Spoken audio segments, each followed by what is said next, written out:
Ya, halo. Untuk temuan kedua di menggambar dasar ini, saya bakal ngebahas tentang sketsa dasar dan gambar perspektif. Karena memang sebelumnya kita udah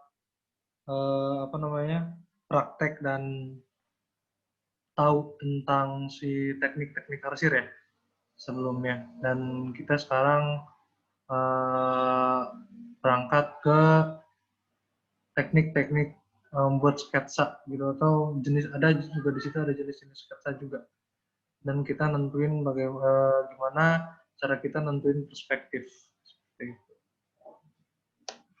Oke, untuk sketsa dibagi menjadi 4 jenis ya. Di situ ada structural sketch, ada value sketch, black and white sketch, sama contour sketch. Nah, untuk kita langsung ke structural sketch. Structural sketch ini mengacu pada garis awal sebelum memperhatikan value dan detail. Jadi maksudnya di situ juga membentuk observasi bentuk ya, observasi bentuk dari sebuah objek gitu. Maksudnya kayak kita menentukan dulu nih, atau misalnya kita mencari dulu nih bentuk yang pas dari si objek ini ketika digambar seperti apa gitu. Ketika kita misalnya melihat si objek gelas misalnya, itu di situ kita mengatur dulu itu dalam beberapa bagian dan menggunakan garis-garis bantu untuk kemudian menghitung proporsi dari gelas itu sendiri. Dan kemudian maksudnya kemudian di situ juga kita membuat mulai membuat kayak detail kontur ya, detail kontur, detail garis, si garis luarnya seperti apa, bentuknya seperti apa gitu, maksudnya kayak bentuk yang terlihat, bentuk keseluruhannya gitu. Nah, di situ juga diawali dengan sketsa bentuk dan struktur dasar seperti ini, dibikin kotak-kotak. Nah, itu untuk ini misalnya untuk atasannya di sini adalah badan dari si gelasnya gitu. Ini adalah pegangan dari si gelasnya. Kemudian membentuk struktur garis. Struktur garis itu yang tadi saya sebutkan, yang memang bentuk dari si gelasnya itu sendiri. Ketika misalnya ada lingkaran bulat, ini untuk si bentuk ujung gelasnya, dan kemudian ini badan si gelasnya, dan kemudian pada hasil akhir menambahkan detail. Detail di sini tuh detail berupa bentuk ya, maksudnya dimensi dari, sebenarnya belum berdimensi ya, tapi kayak garis imajiner dimensi gitu, garis imajiner tentang dimensi ini seperti apa. Maksudnya di situ membentuk kayak di sini ada satu space gitu, maksudnya mereka ngebentuk bidang di sini gitu untuk dimensi. Oh, ini berarti seperti ini, berarti ini ada lebar, ada di sini ada bolong, ada misalnya ini menggelembung gitu. Nah, itu bisa kelihatan, bisa diatur juga di structural sketch ini gitu. Misalnya kayak bentuk keluaran dari si benda itu seperti apa gitu. Kemudian nah ini hasil akhirnya dari structural sketch sampai akhirnya seperti ini. Ini garis-garis bantunya dihapus juga. Ini untuk atasnya, ini untuk badannya, dan ini untuk alasnya. Nah, hasilnya akan seperti ini. Kemudian juga di sini kita mengklasifikasikan si posisi gelap terangnya ya, maksudnya yang mana bagian gelap dan mana yang bagian terang gitu. Maksudnya di sini kita dapat memberikan semacam garis penentu seperti ini. Di sini akan lebih gelap kalau misalnya cahaya dari sini ya. Cahaya dari sini, di sini ada gelapnya, di sini agak gelap gitu. Di sini gelap, di sini agak gelap, di sini terang gitu-gitu. Maksudnya di situ untuk membentuk kemudian ini sebagai yaitu tadi yang dikatakan sebagai bentuk dasar, atau misalnya uh, bentuk apa yang kita lihat sebelum kita melakukan finishing, bentuk awal. Ini namanya juga sketch. Nah, ini kemudian contoh lainnya, ini contoh lain struktural sketch seperti ini. Kita membentuk kuda juga, maksudnya ketika membentuk itu ada bantuan-bantuan seperti penggabungan lingkaran dan lain sebagainya, atau misalnya membuat garis batu untuk membuat bibir gitu, seperti itu. Kemudian value sketch. Value sketch di sini diasosiasikan sebagai dengan intensitas gelap dan terang dalam sebuah gambar atau lukisan. Mengobservasi bentuk, objek atau subjek gambar tanpa mengacu pada akurasi struktur atau proporsinya. Dan di sini fokus pada gelap terang pada suatu objek. Nah, di sini juga sebetulnya dalam value sketch ini tidak bukan memperhatikan ya, tidak membuat garis terlebih dahulu, maksudnya tidak membuat garis tepi atau misalnya garis patokan terlebih dahulu gitu. Kayak garis luar, garis luarnya itu kita tidak membuat itu dulu gitu. Di sini kita hanya membuat kayak value-nya seperti apa atau misalnya gelap terangnya seperti apa gitu. Dimulai dari kita membuat dulu secara keseluruhan adalah bagian yang paling terang. Kita misalnya bagian yang paling terang ini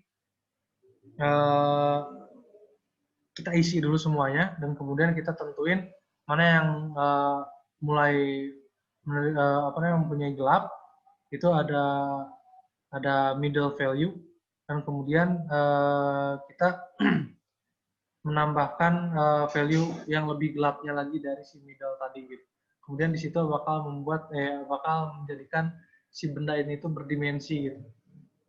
Dan berasa berisi gitu. Maksudnya berisi itu ada dimensinya. Ya, itu ada dimensinya itu. Maksudnya ada gelap, ada terangnya gitu, dan itu membuat efek timbul ya. Efek timbul atau ya itu tadi berdimensi gitu. Nah, ini untuk hasil akhirnya setelah dirapikan, ini untuk kasarnya ya. Ini bisa juga didusel juga. Nah, ini untuk hasil akhirnya seperti ini. Dan ini yang terang-terang ini tuh bukan dikasih tinta putih atau tip X, tapi dipakai penghapus ya, dihapus gitu. Di sini paling gelapnya, kemudian di sini juga ada middle value-nya, di sini ada value yang paling gelapnya, di sini yang paling terang, seperti itu. Dan ini contoh lainnya, ini dibikin tanpa menggunakan garis-garis tepi atau kontur atau misalnya outline-nya, tanpa dibuat outline-nya gitu. Dan di sini seperti ini dan seperti ini juga. Di sini sebenarnya kelihatan ada pembuatan outline-nya, tapi di sini saya pengen menekankan bahwa pembentukan si outline ini itu adalah dari pengklasifikasian tadi value-value tadi gitu. Dari yang value terang, middle value, sama value yang gelap. Seperti itu. Kemudian black and white sketch di sini seperti value sketch, tapi lebih fokus pada kontras dari hitam dan putih dengan mengesampingkan middle value. Nah, kalau misalnya di black and white sketch ini tuh kita sama sekali tidak menggunakan middle value. Maksudnya tidak ada gradasi di situ. Tidak ada gradasi dari gelap terangnya. Gitu. Di sini kita hanya mengklasifikasikan antara gelap dan terang aja. Mungkin sama kayak siluet ya. Sama kayak siluet juga, atau misalnya kalau teknik lukisan tuh ada chiaroscuro, di situ yang mendramatisir dari gelap dan terangnya suatu lukisan atau suatu kejadian atau suatu objek. Gitu. Di sini hanya memunculkan yang mana gelap dan yang mana terang, dan dimulai dengan yang paling gelap, atau misalnya yang umumnya paling gelap itu seperti di bagian mana. Ini di bagian badannya gelas yang tadi kita sebagai contoh sebelumnya di sini, dan kemudian menambah gelap lagi untuk aksen-aksen gelap yang mungkin sebetulnya kalau ketika misalnya ada middle value itu di sini kenanya middle value, tapi ternyata kalau misal di black and white itu semuanya hitam putih gitu. Jadi si middle value-nya juga ini dikasih warna gelap aja gitu. Maksudnya kayak emang nggak semua, tapi apa namanya, nggak semua ketika misalnya yang middle value diganti sama gelap, enggak. Tapi misalnya yang middle value ini tuh gelapnya tuh ditambahin ya, cuma dikasih gelap dikit gitu, enggak semua si middle value ini diganti sama gelap banget gitu. Dan kemudian di sini menambah background. Betul, dan ini contoh hasil akhirnya, ini kasarnya, dan ini hasil akhirnya, di ini juga dirapiinnya dengan dihapus ya. Itu, dan ini apa namanya, lebih menunjukkan si dimensi pada si gelasnya, maksudnya kayak bentuk gelasnya itu lebih kelihatan gitu, bentuk cangkirnya lebih kelihatan. Dan gini juga sebenarnya kita mesti pinter-pinter nyari, atau bisa mesti cerdik menentukan si gelap terang gitu. Ini kan udah jelas ya gelap terangnya dari depan sini ya, dari depan sini nih, dari agak atas. Soalnya di sini juga gelap gitu. Nah ini seperti itu. Kemudian contour sketch disebut juga continuous line sketch karena menggambar dengan hanya satu garis outline dan menentukan area value. Nah, continuous line ini tuh, jadi kita apa namanya, hanya menarik satu garis gitu, hanya menarik satu garis tanpa si pensil ini atau si pen ini kita angkat gitu. Jadi satu garis ini tuh kita menentukan aja konturnya gitu. Misalnya garis luarnya, terus kemudian ada gelap terangnya di sini, misalnya mana yang bagian gelap dan kemudian mana yang bagian terang, itu diklasifikasiinnya sama satu garis yang kita buat gitu. Nah di sini juga sebetulnya sangat penting ketika kita ingin mempertajam apa namanya, kemampuan kita dalam menangkap suatu objek gitu. Maksudnya menangkap suatu objek dan kemudian digambarkan untuk lebih presisi, itu apa namanya, dan sangat efektif ketika kalian menggunakan contour sketch ini gitu, berlatih dengan contour sketch ini. Seperti itu. Dan kemudian ini contoh-contohnya, ini mulai menggerakkan pensil tanpa menggunakan pensil tanpa dengan satu tarikan. Maksudnya di sini tanpa dengan satu tarikan, ini sebenarnya saya salah tulis juga kayaknya. Di sini mulai menggunakan pensil tanpa dilepas dengan satu tarikan, maksudnya seperti itu. Tanpa diulang-ulang ya, tanpa diulang-ulang apa namanya, si penggarisannya. Kemudian melanjutkan dengan gerakan pensil yang kedua. Ini misalnya ini kontur yang bagian gelap, atau misalnya kontur yang apa namanya, bagian inti dari si objeknya. Kemudian ini kita menentukan bagian lainnya untuk misalnya menentukan ini terangnya seperti di bagian mana aja. Kemudian ini hasil akhirnya, dan ini hasil akhir kasar, dan ini hasil akhir dari semuanya. Maksudnya ketika kita setelah merapikan itu, atau misalnya kita sudah apa namanya, di sini kan maksudnya belum terlalu kelihatan ya mana yang gelap mana yang terang gitu. masih agak raw juga. Kemudian dirapikan menjadi seperti ini. Itu untuk mempermudah kalian juga dalam apa namanya, membentuk satu objek dan menentukan gelap terangnya, atau menandai mana yang gelap mana yang terang gitu.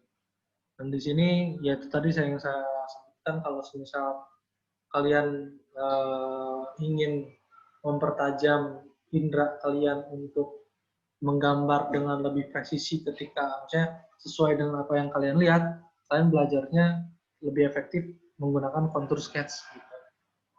Dan di contour sketch sendiri ada pembagiannya lagi, ada turunannya lagi. Ada turunannya, yaitu blind contour sketch, membiarkan tangan melakukan goresan yang dilihat mata, goresan dari apa yang kita lihat tanpa ada intervensi mata pada garis, maksudnya tanpa kita melihat si objek kertasnya gitu, tanpa kita melihat mediumnya, kita hanya melihat tatapan kita fokus ke objek, sementara tangan kita juga fokus ke kertas gitu. Dan emang hasilnya itu nggak akan presisi ya, karena kita tidak bisa mengira-ngira apa namanya, mengira-ngira posisi dari bentuk itu gitu. Posisi-posisi misalnya lakukan ini di mana, lakukan ini di mana, bagian ini di mana gitu. Dan ini untuk contour sketch seperti ini. Ini juga disebut contour sketch ya. Ini disebut contour sketch. Lalu untuk seperti ini kalian bakal lebih ekspresif juga dalam menggambarkan sesuatu ya. Nah, ini untuk tadi yang blind contour sketching itu kan tidak beraturan gitu. Nggak jelas sebetulnya ini bentuk apa nih gitu. Tapi di sini juga kita apa namanya sebagai apa kayak ice breaking dari pola gambar kita gitu. Maksudnya terus juga di sini dengan blind contour sketching ini kalian bisa apa namanya tentu lebih ekspresif ya, gambar dengan lebih ekspresif dan kemudian juga di sini apa namanya kita bakal dituntut untuk berpikir menggerakkan tangan tanpa melihat apa yang dilakukan tangan gitu, seperti itu. Dan kemudian ketika menggambar hasilnya seperti ini, oke sih, maksudnya kayak ini udah keren banget dengan hasil seperti ini gitu. Detailnya tergambar dan lain sebagainya, tidak terlalu menclok jauh gitu. Misalnya mata tiba-tiba di sini, mata satu di sini gitu misalnya. Gitu-gitu. Ini masih kelihatan ini bentuk muka. Dan ketika kita misalnya melakukan praktik blind contour sketching ini apa namanya? Kita juga maksudnya dapat kayak mempertajam si indera kita untuk memperhitungkan apa namanya bentuk-bentuk yang kita lihat tuh komposisinya di mana gitu, atau misalnya bentuknya itu dimasukkan di sebelah mana atau digambarkan di sebelah mana, seperti itu. Kemudian nah yang selanjutnya adalah gambar perspektif. Mungkin saya bakal di sini hanya bakal mengulas sedikit banget atau misalnya intinya dari gambar perspektif, karena mungkin untuk lebih detailnya bakal diajarkan atau bakal saya diskusikan di pertemuan selanjutnya. Gambar perspektif ini kita melihat dulu misalnya dari mathematical rule-nya, bahwa perspektif adalah location within space, terus tambah viewpoint, tambah vanishing point, tanpa horizon line, tambah horizon line. Nah, di sini kita bakal lebih fokus di vanishing point sama horizon line. Di sini titik hilang sama garis horizon. Nah, di sini ada garis horizon. Ini contohnya garis horizon. Kemudian ini ada titik hilang. Ini titik hilang. Nah, dan sebetulnya garis horizon ini menentukan yang mana permukaan, yang mana atas gitu, yang mana tanah, yang mana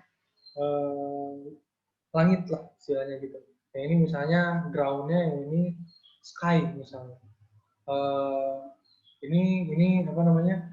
Kita hanya di sini kita wajib menggunakan penggaris sebetulnya untuk awal-awal, karena di sini kita menentukan juga kayak namanya juga gambar perspektif ya. Seperti perspektifnya itu mesti jelas gitu. Jadi si penggaris misalnya disimpan di sini. Di sini kemudian garis lurusnya kemana, dan itu kemudian jadi nanti sebuah objek, gitu. Sebuah objek yang memang jatuhnya geometris sih sebetulnya. Jatuhnya objek-objek geometris gitu, seperti buku, terus bangunan gitu-gitu. Dan ini contoh dalam apa namanya dalam pembuatan rumah burung. Ini titik hilangnya di sini, titik hilangnya di sini, ini garis horizonnya. Gitu. Ini untuk contoh selanjutnya seperti ini. Pembuatan ini berarti ini titik hilangnya di sini sama di sini. Gitu. Ini ke sini, ini ke sini, ini ke sini, viewpoint-nya sini, ke sini. Nah, garis horizonnya adalah ini, garis ini. Kemudian ini, nah ini lebih jelas ya. Ini garis horizon, ini titik hilang, garis titik hilang, garis ini titik hilang, set, set. Begitu. Dan untuk tugasnya nanti saya share saya bakal share di link. Kemudian untuk pertanyaan bisa kalian tanyakan di grup biar teman-teman yang lain juga tahu. Untuk pertemuan yang kedua ini saya cukupkan. Terima kasih banyak. Sampai jumpa di pertemuan selanjutnya.